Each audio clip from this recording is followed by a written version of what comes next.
Good morning, this is Zachary from Zachary Sweeps. I'm at a property in Clayton, and basically their chimney's not drawing. It was, and it isn't now. So basically I've got an idea what the problem is, and so basically what I'm going to do is I'm going to go through a few things and also explain to you what to do.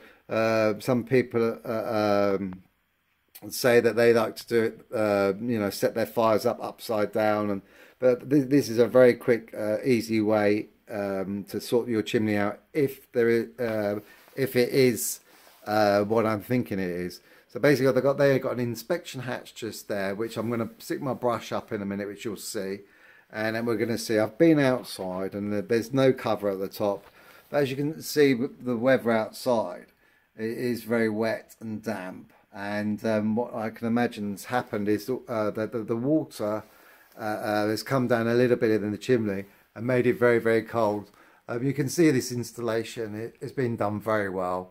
You've got the twin wall bit at the top up there that goes through the flammable part of the ceiling and the floor above, and a single wall pipe all the way down to the appliance. So it's really important, if you ever have a stove installed, always go for a single wall. I've gone to a few people's houses and they have that double wall, twin walled all the way down to the actual to the wood burner, which is crazy, because at the end of the day what you end up doing is you end up basically losing all that heat from that pipe, because obviously being insulated you can put your hand on it and everything, so it's not generating the heat that it could do.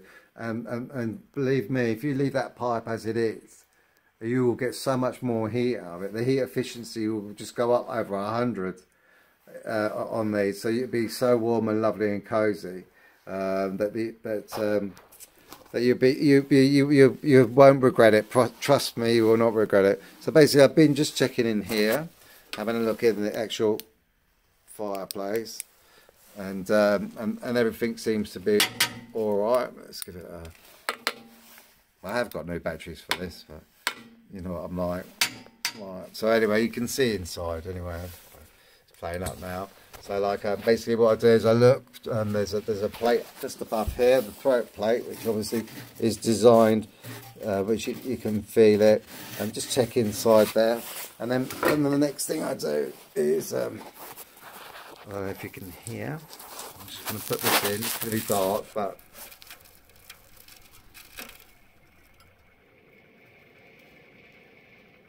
So you can hear the outside. So what I do is I put my ear to it, and let me just stick my. What I always do is I take the actual inspection hatch plate away, and then I stick my ear to it, and as I can hear the wind and everything blowing. So my first thoughts are that it's just a cold flue, and that's why it's not drawing well. And the best way to do it is to fill it up with paper and then get it roaring away up in the chimney. But the majority of the people who watch my videos say it works fantastic, it's a brilliant idea. Some people say use firelighters. Well, to be fair, you don't want to use anything like that. You need to get a big flame going quickly to dry the whole pipe out instantly. You don't want to be drying it out slowly. I've had people that have tried all that with firelighters, burning it upside down, and some people it might work, but when I deal with big properties and farms, and they have huge chimneys, they don't work. It doesn't work for them. So if you have a different system and it works for you, that's great. You don't need to leave a comment on my page. This video isn't for you. It's for people who have this problem. So basically what I'm going to do now is I'm just going to go and get my brush, and I'm going to stick up in the chimney. Right, basically as you can see, I put the brush up there, and I'm going to go all the way up to the top. I'll leave it like that for the moment, like that, and then I'm going to get my hoover, and I'm just going to put the nozzle on.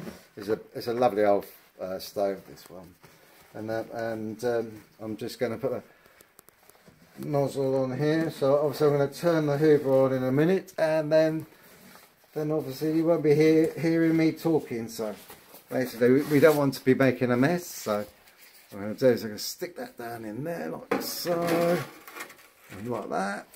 You don't want to push it in too far, otherwise it won't stop the mess.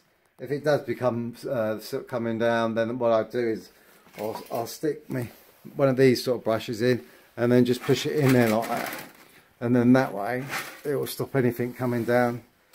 So here we go, we're going to put the brush up there and turn the hoover on. Just one other thing I was going to say is that this one has got a cover over the top of it, and you can hear it.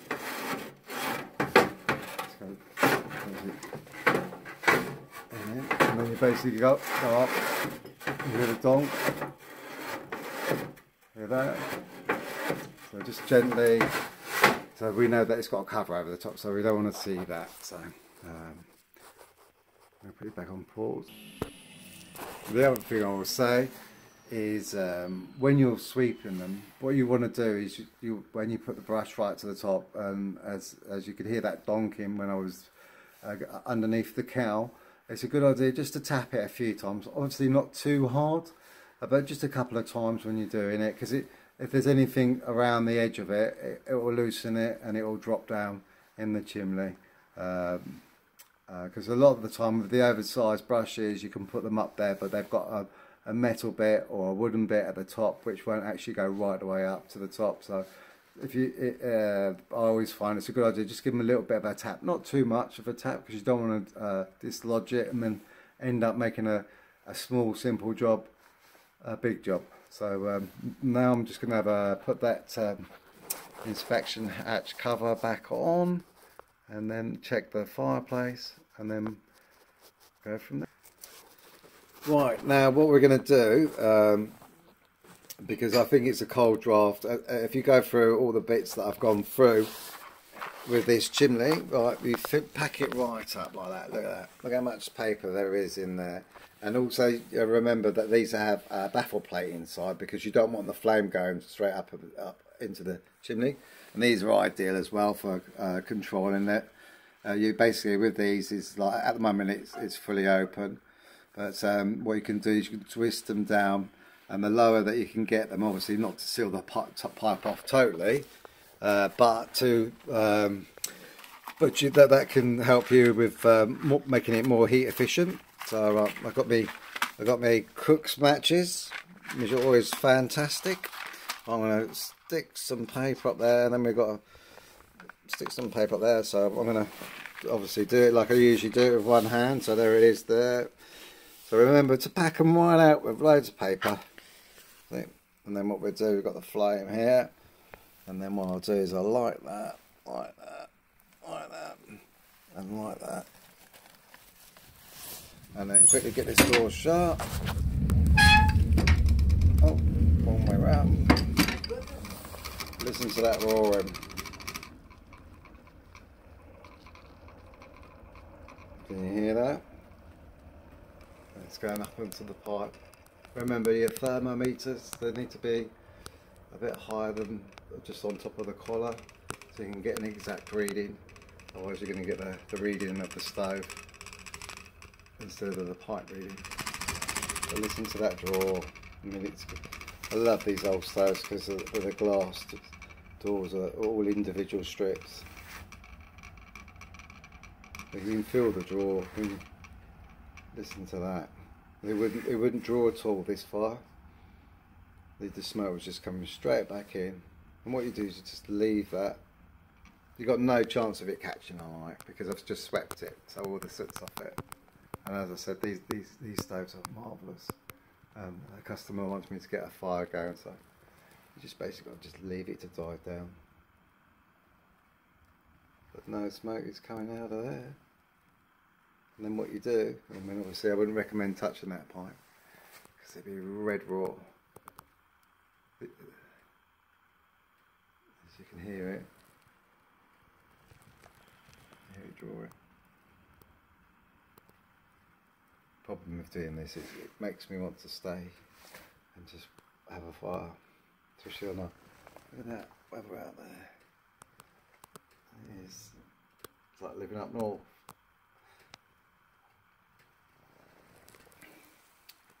The next plan, obviously be careful because these doors could be hot as well, as you can see. Yeah, there's all the paper gone.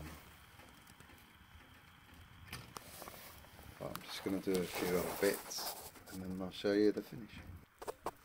Right, we're just at the last bit. As you can see, what I've done is I've put paper, Kindle in, and a couple of pieces of wood. You get paid depending on people look. Right, now I'm just going to light this bit up here, and then fingers crossed we should be ready.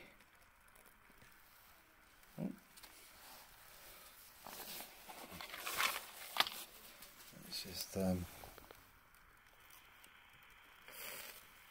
that over there as well. It's always a good idea to try and light all the sides straight away. So like there you go. What we're looking out for now is we need to hear the crackling of the wood, and then we'll know we're like, yeah, once it starts to crackle we'll be we know we're there. I'll just leave the door open for a little bit just to there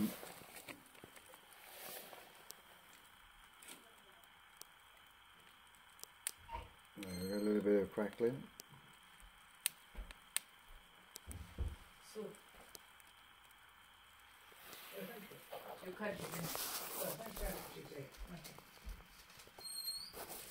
There's a bit of crackling going on. There's a flame there.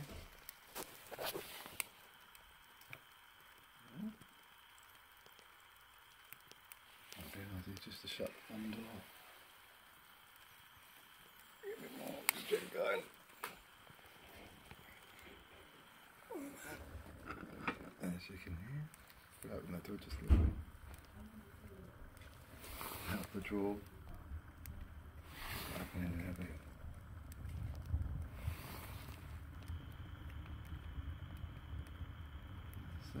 And there you have it, one working chimney, and that's how you do it. Hope you have learnt something today. As I said, if you do it a different way and it works for you, you don't need to leave a comment. This is just for people who suffer with downdraft and they've tried other ways and it's not worked. This is always a very effective way. So I hope this will help you, and have a great day from Zachary Sweeps.